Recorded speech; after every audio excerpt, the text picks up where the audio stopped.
Welcome back to Patio Cooking. We're doing steaks today, and I'm going to show you the tips and tricks that I use to get restaurant quality steak every time, guaranteed. Let's get started. New York strip steaks, prime, that's what we're going with today. When you look at these steaks just like this, you can see that prime is the way to go. That marbling all throughout the meat, which are those white things all through the meat, the white striations. That's what you're looking for. This right here, this fat, that's not really gonna flavor that steak up too much. That's not what you wanna get hung up on. It's these little marblings right here. After you let these steaks get to room temperature, the first thing you wanna do is get some type of fat, oil or fat. I got a little bit of olive oil right here, and we're just gonna drizzle this on the steak. And you want a nice layer. This is gonna do two things. It's gonna help that seasoning stick, and it's also gonna help you get that nice brown color, that dark color when you're cooking these steaks. A lot of people will have gray steaks and they'll wonder why. And every time that you see that, it's because one thing, the grill's not hot enough, the steak don't have enough fat, or they just threw that thing on there cold. All three of those things contribute to a gray, nasty looking steak. So anyway, when we go to the seasoning right here, I just got a simple Montreal seasoning. This is just salt, pepper, garlic, and a real coarse rub. And I just go on heavy with this kind of stuff. Once I get that done, I want to kind of pat it in just like that. And I flip my steak over. Do the other side the same way. Nice heavy coat. The Montreal seasoning, like I said, is a salt, pepper, garlic rub.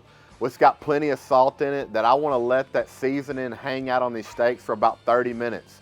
It's gonna do two things. It's gonna help tenderize that meat. You're gonna start seeing the steak sweat when that salt sits on there. It's starting to penetrate the meat, drawing the moisture out. That's gonna allow that salt to get in that steak and really flavor it, and it's also gonna help tenderize that meat. So while I wait for this grill to come up to temp, I always just let that salt sit on there. So anyway, we'll get over to the grill. I'll show you how I set that up. So we got our grill ready, and I just got my simple Weber 22 here. I think everybody has this grill or some variation of it, and the principles are gonna work whether you have a simple Weber kettle, pellet grill, whatever. So I've already got this thing preheated, and I believe we're running around 475 to 500. And how I know that is one thing, I have a thermometer here, but when I touch this lid, I can't hold my hand on it for about a half a second. So we'll go ahead and get this lid off, and you'll see I'll have this thing set up. I got this thing done for 2-zone cooking.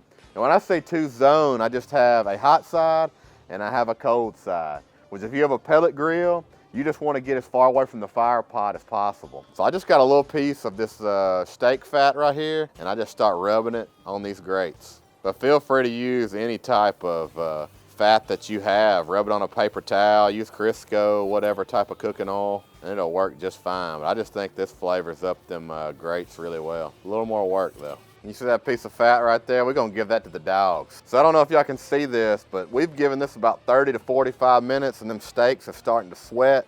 That salt's starting to work its way in, pulling them other seasonings in. That's what you want. That's how you can go even longer if you want. It's just called a dry brine. We're just doing a quick dry brine, I guess. It's better than not doing anything at all. And we'll go over on the hot side. And when you hear that sizzle, you know it's right. And you're gonna see already these flames are already touching this meat. Don't be scared of that. That's the flavor.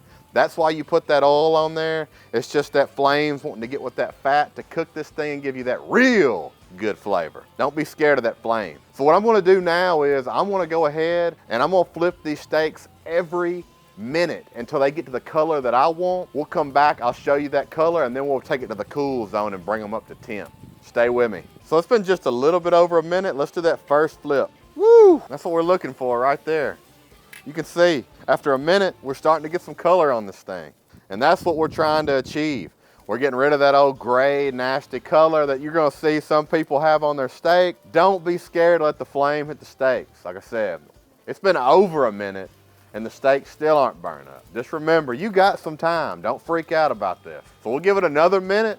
Then we'll see what it looks like, and I'll show you if it's ready to be taken over to the cold zone. So another minute, another flip. And look at these steaks. We're gonna go ahead and give them another minute on the other side, and then we'll come back and we'll start checking the temperature, see where we're at. So we're right at another minute, and you can see these steaks are looking real good. We're gonna go ahead and pull them to the cold side right here. Woo! Be careful now, it'll get you. We're gonna start temping. 115, 125. We still got a little bit of ways to go before we're ready to pull them, but I'm gonna show you when they're on the cold side what I do to start prepping. Pull them all the way over. We're gonna shut it down. Let's get back over here to this prep table. I'm gonna show you how I make this compound butter to go on top of them. All right, we're just gonna make a simple compound butter, and to a lot of people, this is something you gotta buy at the store. No, you did not. Compound butter is just butter.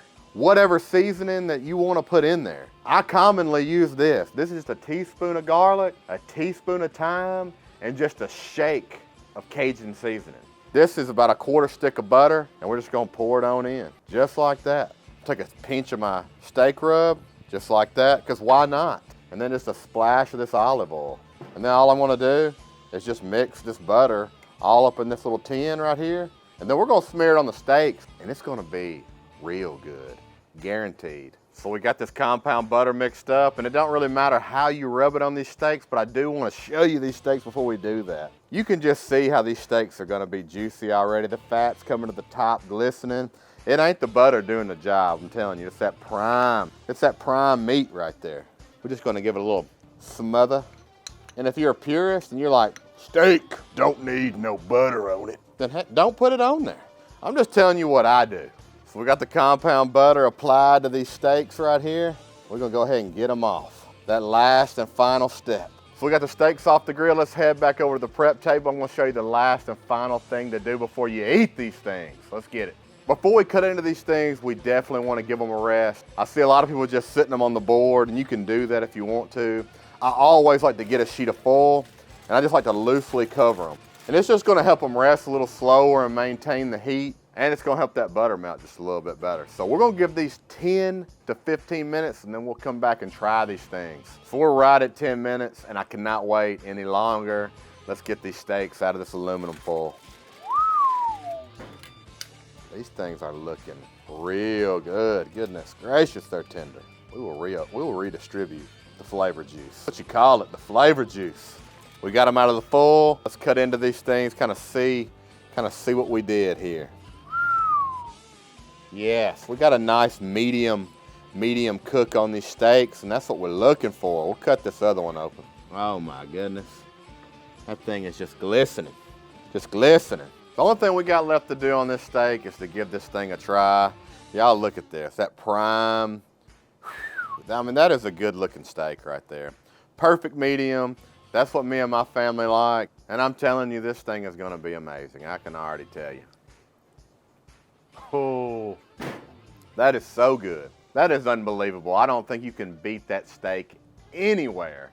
Listen, y'all follow these tips and tricks that I have on the grill, and I guarantee you, you're gonna have the perfect steak every time. And if you don't think so, let me know in the comments. I'm always looking for somebody to show me something new.